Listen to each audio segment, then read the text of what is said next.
welcome to the Democracy Commission Cross-Party Working Group. Can I introduce myself? My name's Councillor Cathy Scott. I'm Andrew Cooper. Councillor John Taylor. Andrew Marchington. Carl Whistlecraft. And Diane Sims. Right, you should go through the agenda. Item number 1, the notes of the last meeting. You should have the minutes attached. Is there any matters arising from that? Nope. Okay with that? Yep. Yeah, well, I'll move that as an accurate record. So the second part is terms of reference of the working group.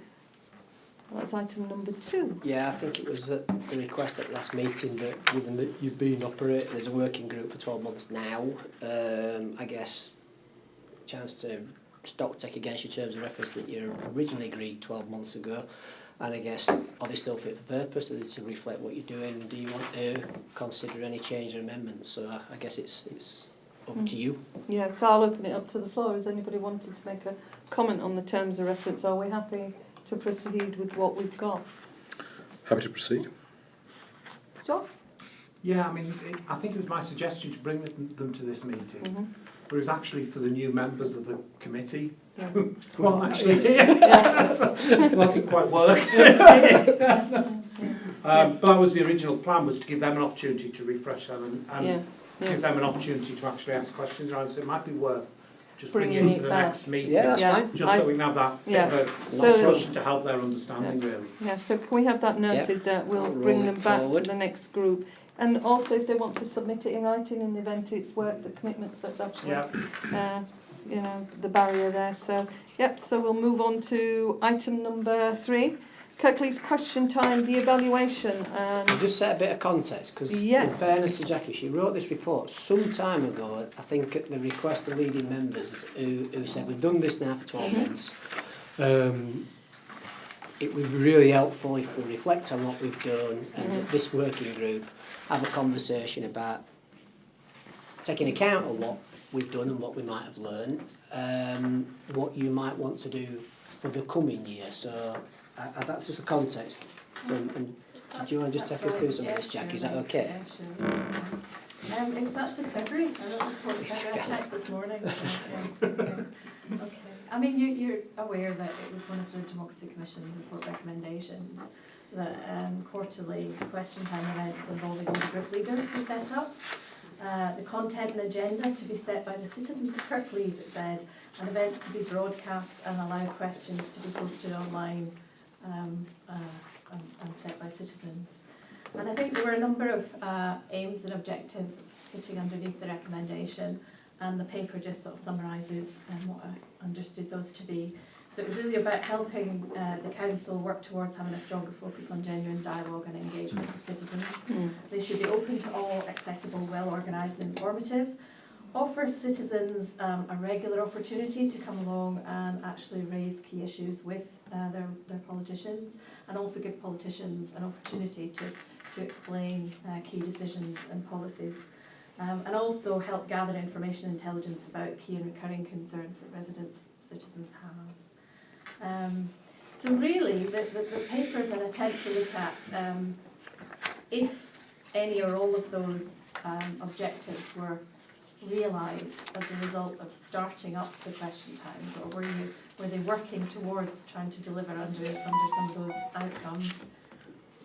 And what it does is it looks at the 5 question time events that took place, and it analyses just basically each constituent element of those question time events, what worked well, what worked maybe not so well, and then if you wanted to recommend that they continue, make some recommendations about what changes might be tried out in the forthcoming year, and evaluated again at the end of that year with a view to improving them and making sure the objectives are delivered as effectively as possible.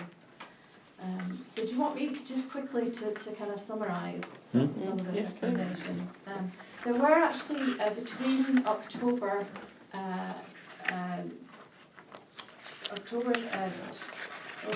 between October 2017 and January 2019, there were 5 events took place. There were 3 open question times and 2 budget question times. Overall, across the 5 events, 780 people were engaged, 232 citizens attended in person at the events, and 548 watched via webcasts. So the webcasts were actually more popular, got to more people than people actually turning up in person. The most popular events were the initial or the launch event in the Osler building at the university in October 17. And there were over 100 people attended that. And there was a good range across all the events, actually, of ages. So although there were a fair number of people, older people attended, we actually did have quite a good cross range of younger people as well, particularly at the Oslo building event, and indeed at one of the budget events in January 19.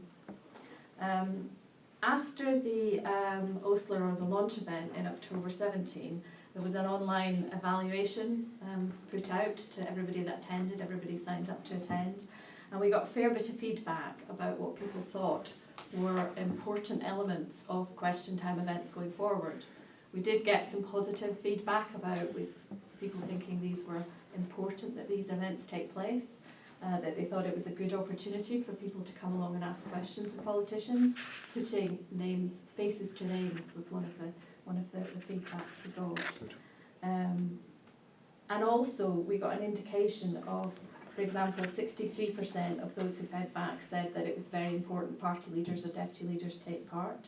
But at the same time, 67% said we want a range of different councillors to be involved, and 57% said it's important to have cabinet members, relevant cabinet members involved. 43% thought it was important to have youth councillors involved, and 50% thought it was very important that it was held at different venues right across Kirklees. So I don't know where that takes us, so quite wide-ranging. What I've gone through is the different elements, as I said, and the format basically is mimics, and there's no bones about it. It purposely mimicked the BBC Question Time format, and that was because it's tried and tested. People recognise it, can relate to it.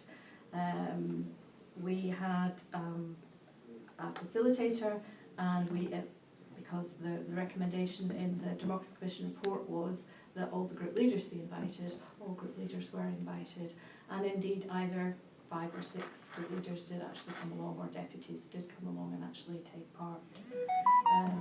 That's right, I'll turn this down. It's a new phone and it's making noises, which I like to be able to control. Please feel free, sorry, carry on. Carry on. We had 90 minutes, each event took 90 minutes, and the feedback was that was about appropriate, that was about the right length of time. In that time we were able to put forward 7 or 8 questions.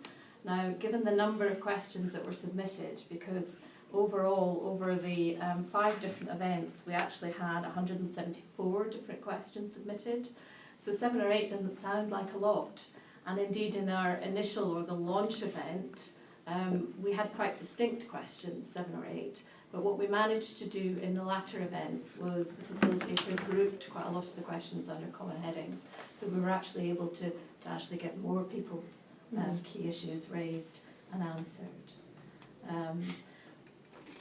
What happened was that either leaders or deputy leaders came along, and although if you watch the BBC Question Time, there's quite a format whereby a couple of the panel would answer a question and then it would go out to the audience for feedback, and then the other panel members get asked.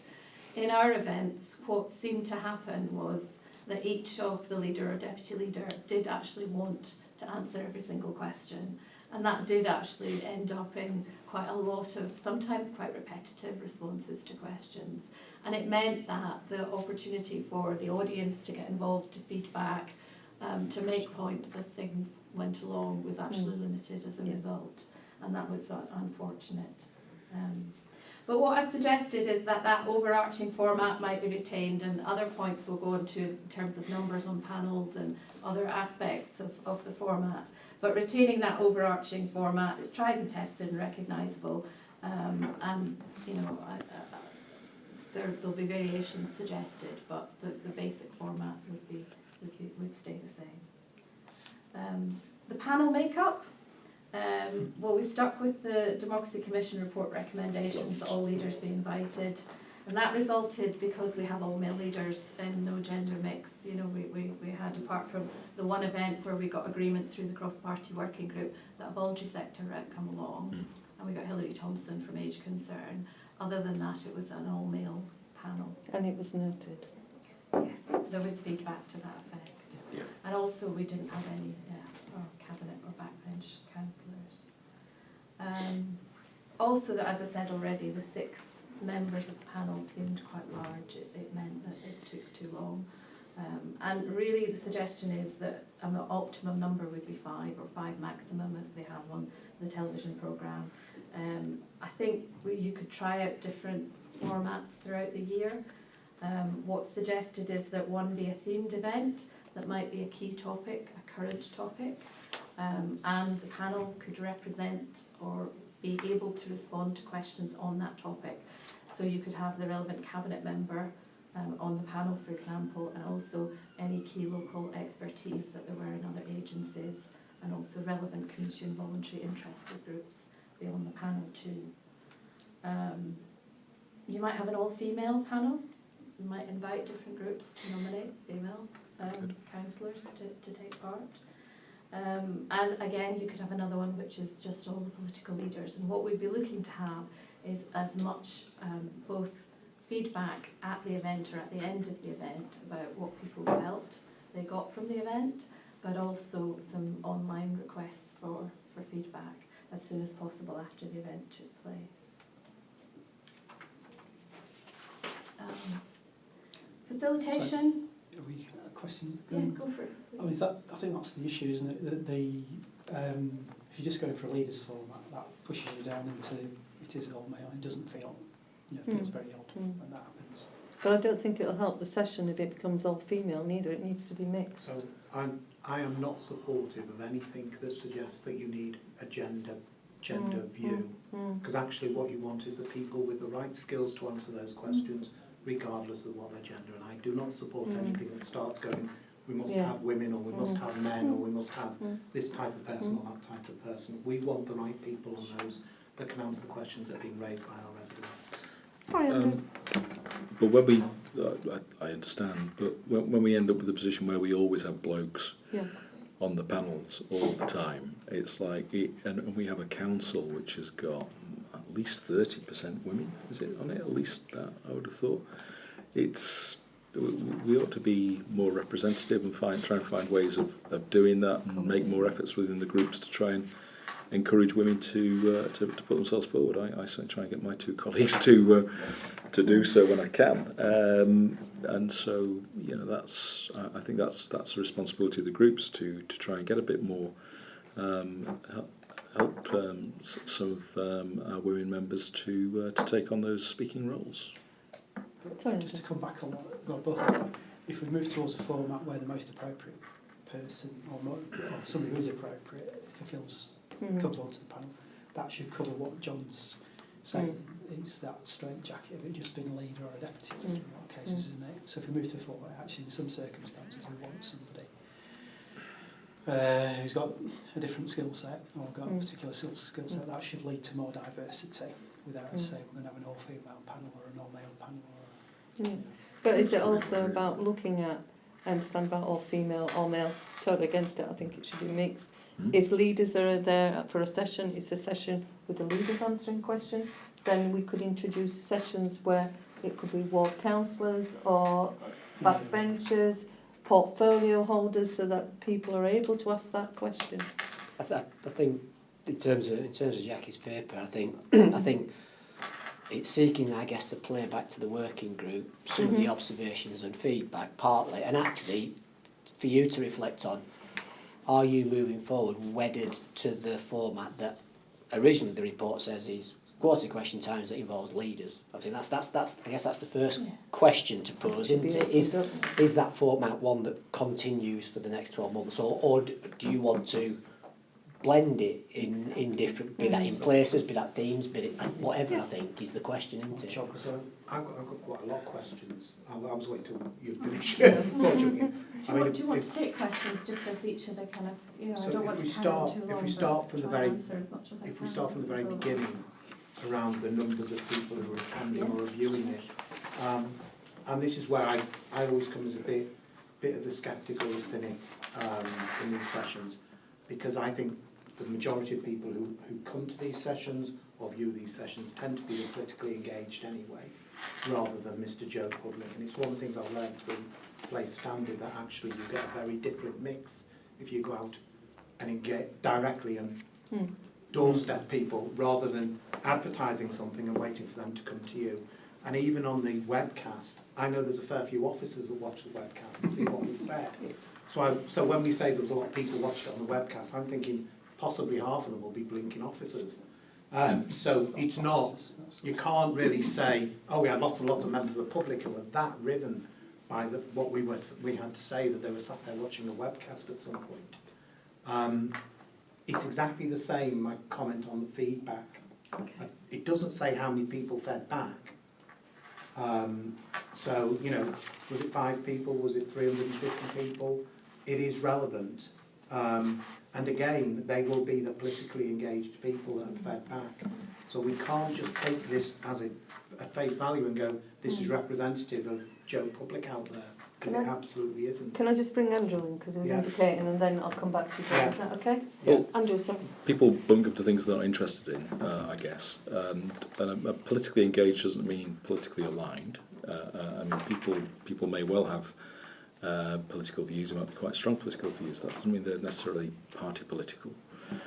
Sometimes they are, and in my view, I don't mind that, to be honest. I don't mind if somebody from the Conservative Party or Labour Party fancies having a go at me or things. I think that's positive in that I'm able to test my views, and make myself accountable to people. I don't mind making myself accountable to people who have differing views. Come and have a go, is my approach to this. So I don't mind politically engaged people coming to a political conversation time. But it's also very intimidating for people, everyday people that aren't involved in politics, that want to have a voice and feel comfortable coming in and feeling part of something. So are we missing an opportunity where we can allow people that can come in and they be told what it's all about, why these sessions are taking place? Because at the moment, I went to I've been to a few of the question times. You arrive, there's leaders sat there, and it's straight into it. It's not explaining anything. So if you're just somebody from the member of the public coming in for the first time, it can be quite intimidating. So, sorry, Jackie. Well, there is a recommendation here that we do a different approach to engage and involve a much wider group of people in this. So the communication about what their purpose is done more often, more effectively if possible. We look at a comms plan that underpins a trial of different formats of this. So there is more of an explanation at the start for people coming along. There's more of an explanation in between question times about why they're happening. And there's more of a feedback about, for example, if you've seen the Fiona Bruce question times, there's now regular tweets of just excerpts of things that are actually questioned and discussed, going out quite regularly to people that sign up and are interested. And I think there always will be a sense that people who are interested are going to sign up and go along, but that isn't possibly, forgive me for saying this, not an argument for not doing it, because the more people that you reach and potentially become interested. I'm not saying that. I'm actually saying what we shouldn't do is fall into the trap of saying these are Joe Public. This is reflecting the views of the general residents of town. That's my worry. We seem to think we're reaching out to everybody and we've got a representative group there. We just have to recognise we haven't and we won't. Never thought that. No, and I think your discussion today is based on 5 events and the limitations that go with that. And I suppose in some respects it's coming to a view as based on what you have in front of you, what you've actually experienced yourselves, in fairness, because a number of you have been actually on them. In what ways could some of the issues you've been identifying be addressed and improved? So one of the things I wanted to suggest. I mean, I've seen the suggestion on locations. I want to challenge that. For me, the one thing we should be doing, we certainly shouldn't go back to the same place we've been before for a start, but why aren't we doing a mosque? Because actually that would bring us an entirely different cohort of people. And the one thing you can guarantee is if we go to a mosque, is we'll get quite a lot of the community there. Yeah, albeit it will be one type of, one element of the community, but we'll get people who would not come to an event if we held it in Cleckheaton Town Hall or something. Good idea. And similarly, you could do a church, or I would do an old people's home, or something like that. Sixth form college. Yeah, I mean, we did one of our, in the old area committee day, area committee, wasn't it? Area committee days, we did one at Shelley College. And we did it just as they finished. Yeah. So we managed to get some students along, coerce them into coming along. For me, it's about going out to the places where the people are going to be, rather than when we do it in a shopping centre on a Thursday night. Right, okay. Happy with Can I that. just bring Andrew in because he's indicated? I think I think that's a really good idea. We could tap into events that are already happening, because I know Al Hikmah, they do the when it's the general election, they do a panel. They do the hustings, yes. So we could potentially say, well, let's do something around that. The church, a lot of the churches are really keen at the particular election time. So if we could perhaps persuade them to do that. The schools, it's the Cone Valley Area Committee who originally insisted on. We had, when Donna, I think Donna chaired both of the one at Shelley and at Cone Valley, where we said about that and going out and reaching people. So I think that, and then there's different formats. That question and answer thing is important, because we found that when we did when we were doing the Democracy Commission, actually sitting on the tables, we had the panel bit, but actually sitting on tables. It was less interactive, wasn't it? Yeah, people can ask the questions and say, I didn't know that, I didn't understand that. It's fascinating listening to the dynamic of the job, why people from particular parts of the borough, in particular circumstances, ask certain questions, and you get a much greater sense of that when you're somebody who's listening to the question. You can find out, ask them a bit more interaction, which you can't do necessarily for one panel. So it'd be good. Okay. Actually, that sounded like a very good proposal there. That perhaps one of these sessions isn't a question time. It was a road show that we did. It was not like a road show, wasn't it? Where we took the questions, then sat ways down. Of asking questions. Yes, and it was lovely. And it's the one thing I've learned from place standing as well, is that actually, well, not just the one-to-one or in groups, but you're doing the listening rather than the talking. An active listening. Yeah. So maybe we should try one like that. Listening time. Well, their format. Yeah.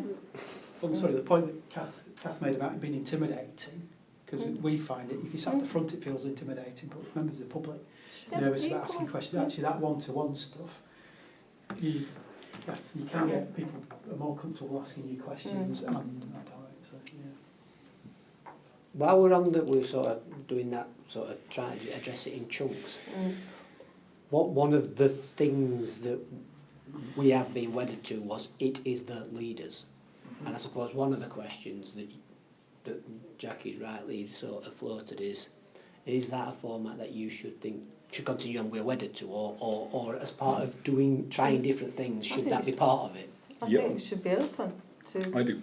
Yeah, absolutely So open and change. I'm less comfortable with that, and it's only in that if we've got residents asking us questions, they want the political parties to tell them what their views are. So the political parties' views are, and that does tend to be the leaders. A lot of that happens around budget time. Would you agree, Andrew? Budget times when people are challenging leaders and asking them, so they have that opportunity. I just think we're missing something here where we can engage better with the public. Our councillors who represent the parties we represent should be able to represent the party's views. Yeah. Whichever council. I think you actually have broad churches in some parties. And in which case they can express their personal view, which may differ from that of the party. There wouldn't be anything to stop groups putting a leader or deputy leader up if they wanted to do, if that's what they felt. So it's relaxing the... But it would give... So again, if you've got... Yeah, so if you're talking about children, you wanted somebody to talk about children's issues, and I think you know, from our group's perspective over the years, I mean, we've had 2 or 3 members of the group who would take a specialism in that. Kath Pinnett, although would be one of the people, myself, Kyle. You know, and in other areas, you know, if it's planning, you look at people, you know, within our group, you look at Andrew Pinnett. Yeah, people would defer to him in that particular situation. So it's that opportunity for groups to do that. I mean, what's suggested is that I think there's super ideas about other locations, mosque, etc. But you also mix up the format. So say you agreed to quarterly, that's another issue. Is quarterly. The recommendation is that resourcing anything more than quarterly would be too onerous. But you would actually mix up that format of the makeup of the panel. So as well as going out to different locations, we'd also be looking at the suggestions in here, for example, is one where you might have 3 group members plus 2 other representative individuals. So for example, a community and voluntary sector representative like we did with Hilary, or it might be that somebody that's locally quite well known that might attract a wider audience as well, who is known for having opinions about key local issues and people would want to come and listen to. So it's mixing up and trialling across 4 meetings, different formats to see what people's responses were in terms of numbers who are interested to come along, and also what the feedback is to the different formats. And if we use the Shelley College example, sorry, it was Michael who chaired that, wasn't it? Not Donna. What we had initially was a tabletop session with certain questions, and again with councils actually one or more actually being there, and then it went into the more formal session, so you could actually mix. You know, again within the time for it, a particular Friday, so we can have a do it one way or the other. So my concern would be that when you look across the council, my group tends to be the one that tends to be always in the minority, so there's more similarity in terms of policy and approaches amongst the other groups, so I would be uncomfortable if we were excluded from any of those meetings. Well, I don't know. Sometimes we are. But that's my view. So why would we exclude, John? No, if you only have 3 groups there, there's more than 3 groups in the council. No, that's not. No, we're talking about the format of a meeting. That could be one. No, that's what she suggested. So, for example, if you look I'm at misunderstanding that. again, if you look at the question time televised, you have 3 political parties usually represented, and they do mix it up with. They don't have all political parties represented there, and they will have Nigel Farage all the time. Yeah, and the finance guy, and they have people quite well known, and it's blatantly to attract like a bigger audience, and also to get a wider variety of views and opinions on key local current on national current issues.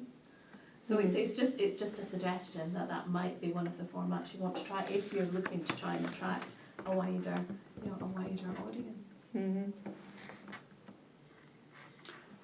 It's more difficult. Yeah, sorry, there's 2 things about format. I think probably we're happy with a different style of. It's one of those difficult things. I mean, and some of it, I know we were discussing the report on council as well. It's there's a political balance on the council. I mean, that's the issue about question time, isn't it? Yeah. So yes, from a political perspective, I know from our party's point of view, between 2010 and 15, you're on. You're in government. You're on quite a lot. You go to times very small, you feel you get excluded. So that potentially for the small groups on the council, that might be an issue. So for the Greens, Lib Dems and Conservatives, that might happen. And I think then if we were doing that, you'd need a greater frequency. Because the other thing about question time, it's every week, isn't it? Yes. So you do get a regular churn stuff. So no, I think that's more difficult. It is more difficult for us to exclude groups through a format. I don't think any group should be excluded.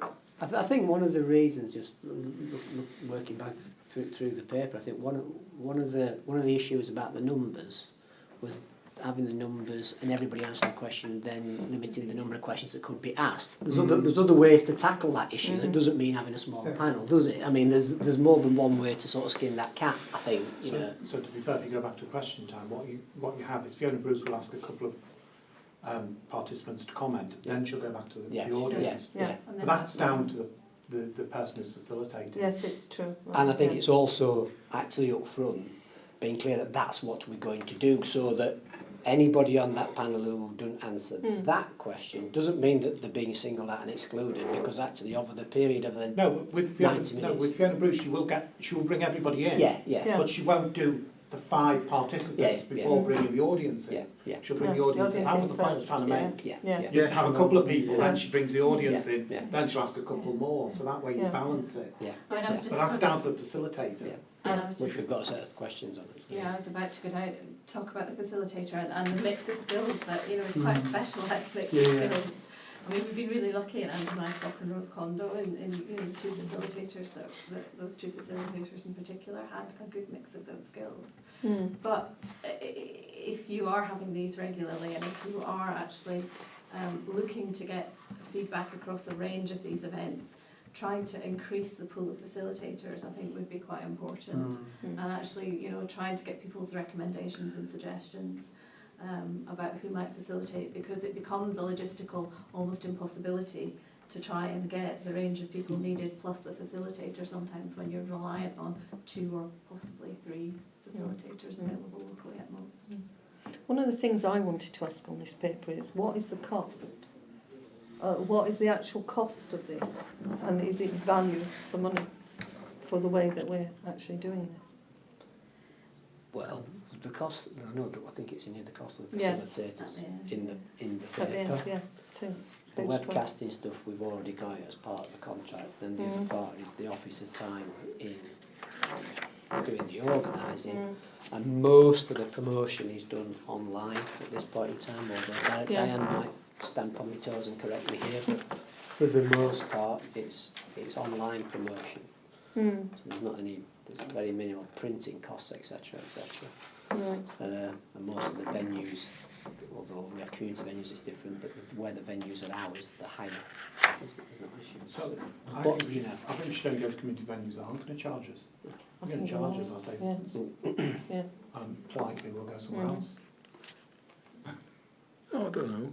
They've got costs. They've got costs and things. We can probably afford 50 quid or whatever it happens to be. And I think they've got to have it. Well, no, not £1,200. Don't go to a place for £1,200. If it's, you can come to Newsham Village Hall. It'll be Newsham. You'll be fine. It'll be 50 quid. Yeah. There's a lot of community organisations put 10 quid on the additional. What I've advised is we've kept the cost to a minimum. And what we'd be planning to do would be to continue that, and that would include looking at what were the best value for money. But the suggestion is that a small budget might be required, because, for example, getting a good pool of facilitators might require a small fee for facilitators. I know we could get a mosque in Dewsbury that wouldn't charge us. I think I know quite a lot of them that wouldn't charge going in and out. So in Huddersfield. And Huddersfield as well. So, and I think we could find churches that would as well. Yeah, and I think that's important. It's about, churches, mosques, all that. These organisations are going to be there long after we're gone. So they're there. That's such a long time in the future. Stable in the communities. They can reach further. We're not part of the voice. That's good enough for our Lord. Halfway. Sorry, Andrew. You really want to go there? Right, okay. I think the halfway. Not my territory. Yeah, but it puts so a lot of community venues, mosques, churches actually charge a lower rate where it's a community event, as opposed to a more commercial rate. Corporate, So just looking at the cost there, so I think actually covering legitimate expenses for providing refreshments, and actually if it's in cold, providing heating and stuff, you're not putting a burden on community groups, but actually saying a bit of negotiation about saying this is for the community benefit, it's part of your role, as opposed to venues that actually need to generate significant amounts of income to make themselves viable. So and I think the same with the facilitators. If the amount of time that's required to do it to get the appropriate skills, I think that would be. We need to think about it being done properly. I think the other thing that's, again, going back to looking at why question time works in the way it does work, it's about, obviously Fiona Bruce knows everything else, but she's got, presumably there's producers there, there's directors there, she's got continually something feeding it all the time about suggesting about the balance and everything. So actually, if we've got, technically whether we can do that or not, it's the officer's support to the facilitator. Diane. Yeah, but Diane whispering in the ear. because, I mean, the point, so the point that Andrew's made, and I feel a bit about that, and there's the initial event, it's like the dynamics of it, and some really interesting questions, some of the early ones where you're getting a bit of a dynamic between two groups, and because of the people who were there, and it's good entertainment, it's good theatre, but actually you do feel, well actually I did have a valid point to that, but it's too late by then because somebody's had a more interesting stuff that's gone on. And it's not easy to do that as a facility. If you wanted to make it interesting and everything, but actually a bit of officers of support to say, right, these people have made that point before, can we go to members of the public? Actually, can you make sure, Andrew, the two Andrews have been hogging the show a bit, you need to... Why are you picking on me? Firm but both fair. called Two Andrew. Andrews. Pick on John if you want. Yes. All right. Catherine normally does. Yeah, so My way. somebody else. But that's sort of... Yeah. And it might not be easy or practical to do because we're not question time, and it's a huge amount of resource and production goes into that. But actually a way of getting balance in there, getting the flow, really, really importantly getting that involvement of the members of the public as well, and but us feeling happy with the process as well, not feeling, oh, you didn't ask me on that particular question. Just going back to venues again, if we look far enough ahead to almost like next summer, there's loads of, every weekend there are a variety of festivals, galas, shows, all sorts of stuff across the whole district. But we could ruin. Yeah, but why don't we have one of those? Well, I think the other thing is you mentioned the word weekends there. Are you limited to weekday evenings? I think that's another. It's just the question. I've suggested a Saturday morning, which is one of those shows or festivals. I mean, Emily Show or the Homley Show, that are really big, and you could do it on a theme that's rural theme or something. And then something in, you'll probably know the evidence, Jude's be better than me, an appropriate kind of event that's being held there that we could go to that might have a different... Again, referring to Kirklees Rural, who did the Shelley one, we did a Saturday morning one at London. Yeah, we did. Because that again was about... Is that the question that we're asking ourselves? Is the barrier for engagement also about the times that we're doing it? That people coming in from work, they've got families, and so it is about it's not only about allocation, it's about times when we're doing it. So Saturday's events, great. Drove up to Shepherd. People there. I think, yeah, you did. I did. But I think it is about, my learning from Placeland is it's about us going out to them rather than advertising the event and sitting there waiting for them all to turn up. So we need to be at places that are going to be busy. Yeah, go and find them. And shows and things like that, It's some of that play standard stuff, though, not necessarily about, because we're talking about political engagement, we're talking about people to ask us questions to make us accountable, for us to justify our stances now, political stances and our views on things. It's a very specific thing that we're asking here. Going out and engaging with folk is another part of our job. It's another thing that we do. It's not the same thing. And we do things all day over at the play day in Newsham. So there's those things that we do, which are us just being accessible and available and listening to people and chatting away. It's not the same animal. It's a different animal we're talking about here. So I don't know. The play standard is all good stuff, but is it the same? Is it fulfilling the same function? I'm not saying it's the same thing, Andrew, at all. What I'm saying is what I learned from it is the best way to get the views of more people rather than the same politically interested, politically active. And that's what we're trying to do with this. We're trying to take democracy to the people.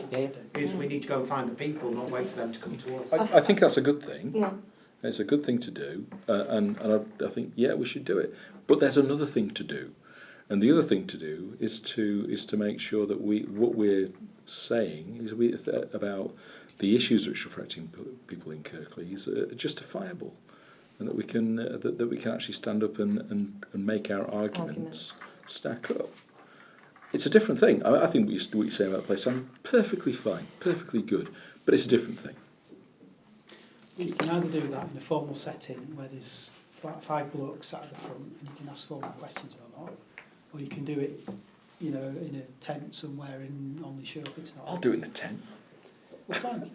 Or you can do it doorstep by doorstep by doorstep. Do a fair bit of that.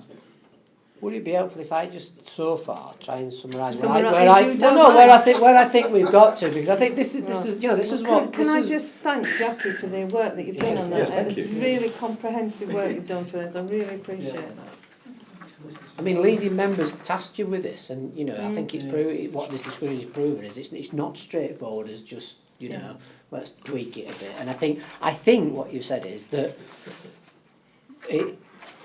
over the next 12 months, you want to try and explore different formats in different places where people are ideally using community venues that are cost effective or different venues than our own traditional ones.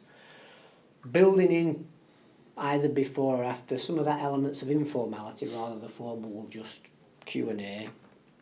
Acknowledging that there is going to be a core political representation on the panel, but there may be, depending on what groups want to choose, a move away from it always being the leader, and that can be a choice thing. Great. And I think there was something about thinking about how we flex and do comms differently, given that that approach is not the same traditional one that we took over last month. Now, I might have missed something, but they sounded like the headlines in terms of what you've been discussing. Yeah, I'd say yeah, they are. Can I make a suggestion? Because I think this is about helping in the planning. Right. Because we're not taking a more structured format this year, I think I might be making a plea on behalf of Jackie that it would be incredibly helpful that proposals for each one, as they're in the planning stage, come here for discussion and ownership, because I think it'd be really helpful to keep that insight into as we're saying, right, it's going to be on that date and we think it's going to be this in this place, and you know, because I think the bit for us is we want to get it right in the spirit of what you've said. And I think the other bit is taking that back into leading members as well, which is basically saying, you asked us to do this, this is what we're proposing, and this is the mechanism by which we want to manage it. Is that, I mean, that was a plea from an officer perspective. Great, no problem. I think that's a great idea. Yeah, fine with that. Okay. Yeah. So the one element that we got feedback about, I do apologise. No, it's fine because we interrupted you. is the opportunity for questions and what questions can get asked and how they can get submitted. I know that sounds, but I do think that's quite an important element of it, because if you have a themed event, for example, then you are restricting, you are giving guidelines, you're suggesting to people, you know, this is what this event is about, you know, these are the kind of questions we want. Alternatively, what we took for the open question times was anybody can ask anything online, and we got a huge broad remit. We got lots of questions, but they were very, very broad, some very local, some. And our learning from that was that potentially people did need a bit more guidance, a bit more, you know, if it's about current key issues across Kirklees, you know, even suggesting that might be the case. So it's just part of the proposals that come back. We'd need to look at how we because I think the opportunity, people welcome the opportunity to formulate and think about questions in advance, and that doesn't lend itself as well to, you know, when you're talking about going out and having an informal event at a show, for example.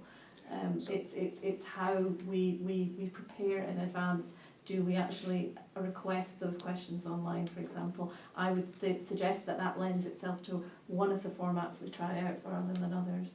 So I think my worry with that, I was with you almost all the way. Then I started thinking, if we do go to a community event somewhere, and there are people there that didn't know it was going to be there, they might want to ask a question. And should be allowed to. Yeah, exactly. And if they've had to submit it online beforehand, they won't have done. I wasn't suggesting that would stop people being able to be there and ask questions, but I think when we're actually trying different formats and different opportunities for how people can actually put questions forward, not to dismiss that pre-opportunity. No, I agree. Yeah, absolutely. And it's just making sure that we try out and get feedback on how people feel about the different ways that we're organising these How are we different going to events stop throughout the people year. feeling disaffected if they've submitted a question and that question isn't answered, and you've got all the political groups? Are we allowing them at some point after the session to send the responses out directly? Some of the questions where it can be put up on the website and said this question was asked and a response from Andrew, say John. Then and I think it's really important that you've got the balanced views as well, because I think there's nothing more than sat in an audience dying to ask a question. You don't get the opportunity, or you've done it online and think, well, what's the point? So They've rigged it. all I would say is I've been in the audience at the BBC Question Time, and you all get the opportunity to submit a question in advance. You also get an opportunity when you arrive to write out another question there and then. So it's really, really topical, and they usually pick one or two that have been in the headlines that day. But you don't all get to ask a question, and you don't get your questions answered. And I think be very, very careful of saying we're going to publish answers to every single question that anyone asks us. Because we as politicians will spend our entire life replying to questions. And I think you might create a rod for our own back if you do that. I just want if we got 300 questions coming in, how long is it going to take us each individually to craft a response to 300 questions? 174 over a year, though, haven't we? Yeah, but once you put it out there, you'll get, and particularly you will get politically interested people who have a point to make, and you'll suddenly get waves of questions coming in. I don't think that's not how BBC Question Time works. So that. But we're not BBC Question. No, we're not. But if we're trying to use that as our model, people will understand that is the model of how it works, and not everybody can ask a question. There might be questions that come in that do require another. If it's a local issue about a particular. If you don't get an answer from your question tonight, please feel free to contact people directly. And what we Perfect. did The was ward councillor. Perfect. That handles and it. actually, some of this is. I think you feel disaffected. This piece of some of Jackie's points earlier about, I guess, the information we provide in advance and each time refining that so it's more informed choice and stuff, isn't it? But isn't the message for the democracy is we're getting people to know their councillor? Ask your local councillor. You'll look up your local ward councillor. Ask them. And there's nothing to stop us have that information at the events and stuff like that. Okay.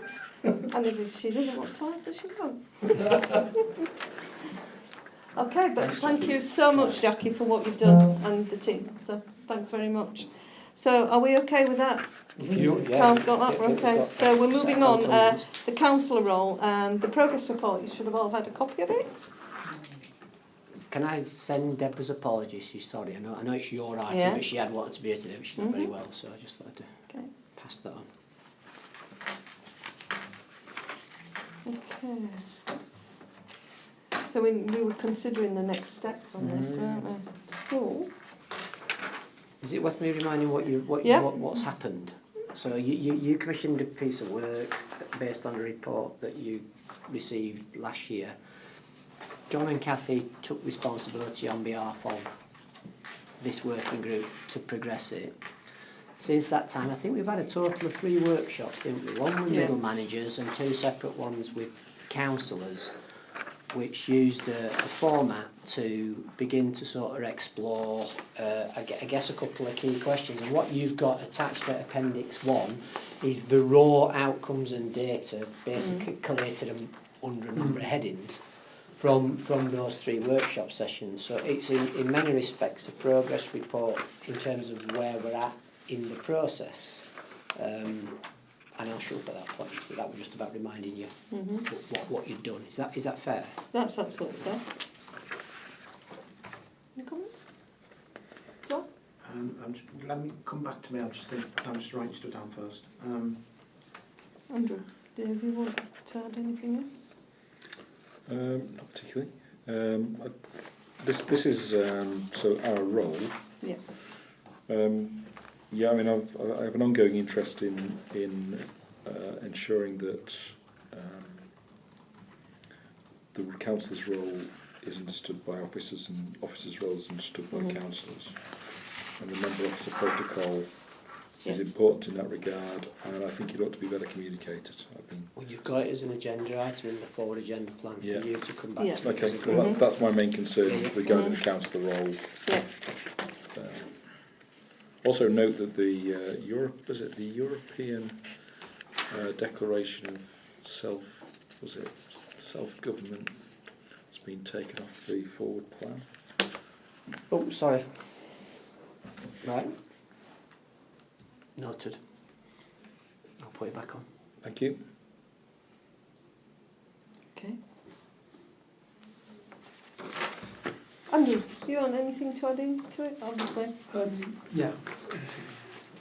Are we expecting comments on the appendix at this stage? Yeah.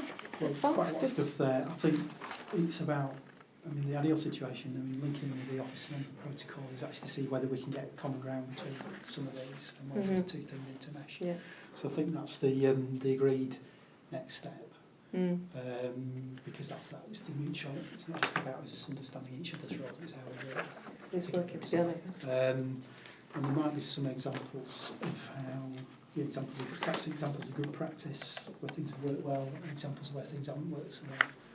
That sort of give a bit of flavour to it, some story to it. I think that's useful. Okay. Yeah. So John. So I think what we need to do with this now is try and boil this down into actually something that is a bit recognisable as a job description. Yeah. And I think we need HR support to do that, because they're the experts in theory of pulling this together. So for me, that's one action we need to take. That's probably for you and me. I think we probably need to, at an appropriate point once we have that, engage more broadly with the rest of the council community to make sure that they're all understanding of it. And also, once we have that job description, I think the third thing is understanding where this sits alongside, are we giving councillors the tools to do their job properly? So does anything come out from that in terms of the way in which we support councillors? And I love the Andrew's comment about good or bad practice or stories about what's worked or what's not worked well. And we then do need to take it back again through with those officers that supported us with it to help start that communication out to the wider officer community, to share the understanding of what everybody's perception of the council role is and where that sits alongside, as you said, the officer's role. And then it links back into the other work that we've been doing on trying to put councillors at the heart of what we do, which I think we've got on a subsequent agenda. You brought the issue about support, and I think this is going back right to the heart of the Democracy Commission about councillors engaging with citizen presence effectively. And sometimes we think more support, but we also need to do some recognition that councillors are different. And have different skills and it's things like some of us are quite happy operating strategically. We sit on cabinet, or sit on scrutiny, and that's where we operate, and that needs doing. But also some of us are more comfortable, being out in our communities, listening to residents' concerns, pressing that. And it's not always about, so there needs to be that recognition that councils are different. I think officers, particularly with residents, you've got 3 councils in your ward, you've got other councils you can contact in that respect. I think it is for officers as well, recognising that, different. That's the concern about having one job description, isn't it? I think, and the expectation that all of us. I think the interesting thing about this discussion is you're absolutely all right on this one, aren't you? Because in many respects, it's redefining the role. It's officers understanding the role to provide a flexible support that meets different needs and understanding it. It's understanding the relationship between officers and councillors, and then from a narrow service perspective, it's actually making sure that the core service, I guess, on the day-to-day basis, aligns with broadly the 69 as well. So I think it's all of that, actually. I think there's elements of all of that.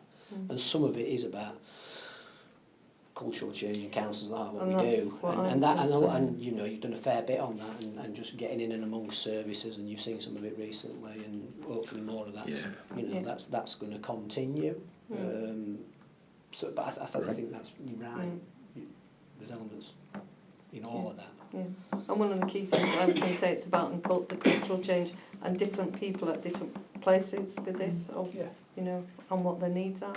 So particularly when we decided about mobile agile, getting them better equipped, some people are at different starting points, so we've got to remember that. But not everybody operates in the same way. Yeah, and I think I mean, we've found it with things like the place standing in areas. What you're finding about we're bringing lots of officers together into what's happening now in town centre who perhaps wouldn't normally work in that space or work as closely with councils in the way they have, and it's creating the environment for some of that to happen, not as well.